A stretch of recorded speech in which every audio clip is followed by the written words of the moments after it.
সুপ্রিয় দর্শক মণ্ডলী, আপনারা দেখতেই পারছেন যে কাল 10ই নভেম্বর স্বৈরাচার সরকার তারা ডাক দিয়েছেন নূর হোসেন চক্রতে তারা সমাবেশ করবে। সেই স্বৈরাচার সরকারের যে ডাক শুনে এখানে আপনারা দেখতেই পাচ্ছি যে 8 নং ওয়ার্ড শাহালি থানার এলাকাবাসী রয়েছেন এবং তার পাশাপাশি আমরা দেখতে পাচ্ছি 71-এর মুক্তিযোদ্ধা সংগ্রাম পরিষদ সাংগঠনিক সম্পাদক বীর মুক্তিযোদ্ধা বাদশা বাসানি। এখন তার মুখ থেকে আমরা শুনবো যে স্বৈরাচার সরকার দেশ থেকে পালিয়ে যাওয়ার পরও কিভাবে 10ই নভেম্বর আবার সেই বাংলাদেশে আসতে চায়। বিসমিল্লাহির রহমানির রহিম। প্রিয় দেশবাসী, আসসালামু আলাইকুম রহমতুল্লাহ বরকত। আপনারা জানেন যে আমি 71 মুক্তিযোদ্ধা সংগ্রাম পরিষদ কেন্দ্র কমিটির সাংগঠনিক সম্পাদক এবং major Zia Z force guerrilla বাহিনীর তিনটি সেক্টরে আমি সাবপেটা কমান্ডার। আমি মিস্টার বাদশা বাসানি। 2021 সাল থেকে এই শেখ হাসিনা জারদ সন্তান বলা যায়, শেখ হাসিনার জন্ম হয়েছিল একটা কুলাঙ্গারা বিশ্বাবাড়ি। এই শেখ হাসিনার দোসর যারা ছাত্রলীগ, যুবলীগ, সন্ত্রাসী পুলিশ লীগ এবং যুবলীগ, এখন দেয় যায় মহিলা লীগ, যত লীগ দেখছি মায়ের উপরে ঔষধ নাই, মায়ের খাওয়ার বয়স নাই, পালা বড় পথ নাই।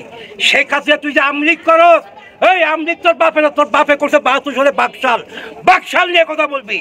1976 সালে 17 নভেম্বর আমার বাজান হযরত মৌলানা মোহাম্মদ আব্দুল হামিদ খান বাসানি, তিনি আমলিগের প্রতিষ্ঠাতা, তিনি মারা গেছেন। আমলিগ অতীত থেকে শেষ, এই বাংলাদেশে আমলিগ নাই, এটা আছে বাকশাল লীগ। এই বাকশাল লীগ শেখ হাসিনা ধরে বলছে। 1981 সালে 13ই মে শ্রীমতী ইন্দিরা গান্ধীর তার হাত পা ধরে জিয়া রহমানকে টেলিফোন করে 1981 সালে 17ই মে বাংলাদেশে আসার পর মাত্র 13 দিনের মাথায় মহামান্য রাষ্ট্রপতি জিয়া রহমানকে হত্যা করেছিল। প্রধান হত্যাকারী ভারতের প্রধানমন্ত্রী শ্রীমতী ইন্দিরা গান্ধী, দ্বিতীয় হত্যাকারী মেজর মুমদু, তৃতীয় হত্যাকারী শেখ হাসিনা, চতুর্থ হত্যাকারী ছিল ষোলচার ইরশাদ। তাই জাতীয় পার্টির আমলিগ একই গোয়ালের গরু।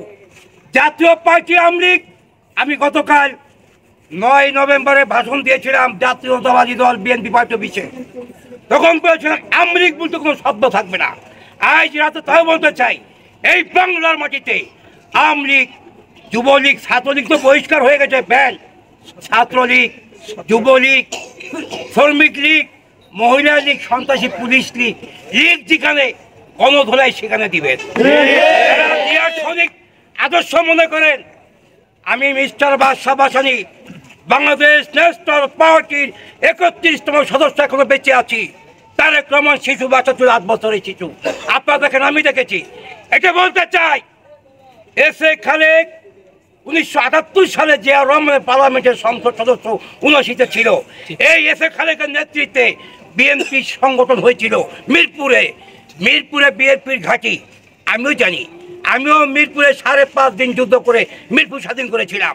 আপনারা দেখেছেন শেখ হাসিনা ওই ভারতে বসে তার ছাত্রলীগের সাথে মোবাইলে করে, ওই মোবাইলের মাধ্যমে একটা আগামীকাল 10ই নভেম্বর শহীদ নূর হোসেন, আর জানি শহীদ নূর হোসেন মারা গেছে ছাত্র আন্দোলনে, ওখানে মারা যায় আমান পুলিশের গুলিতে।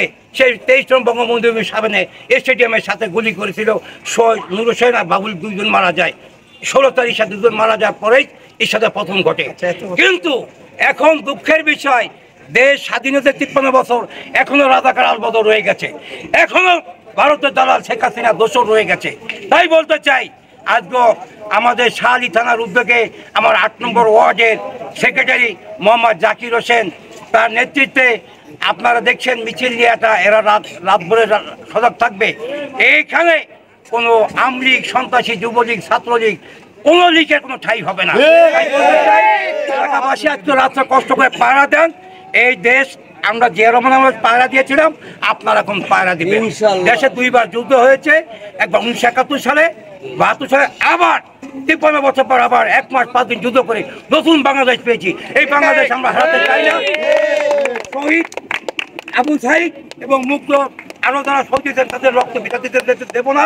এবং শহীদ রাষ্ট্রপতি সুযোগ্য সন্তান তারেক রহমান ফিরে পেয়েছে, আজকে ফিরে বাংলাদেশে শাহালি থানার মাটি, বিএনপির ঘাঁটি, 8 নম্বর ওয়ার্ড বিএনপির ঘাঁটি, এই জিয়া রহমানের মাটি। এই বলে আমি আমার বক্তব্য শেষ করি। খোদা হাফেজ। বাঙালি জিন্দাবাদ।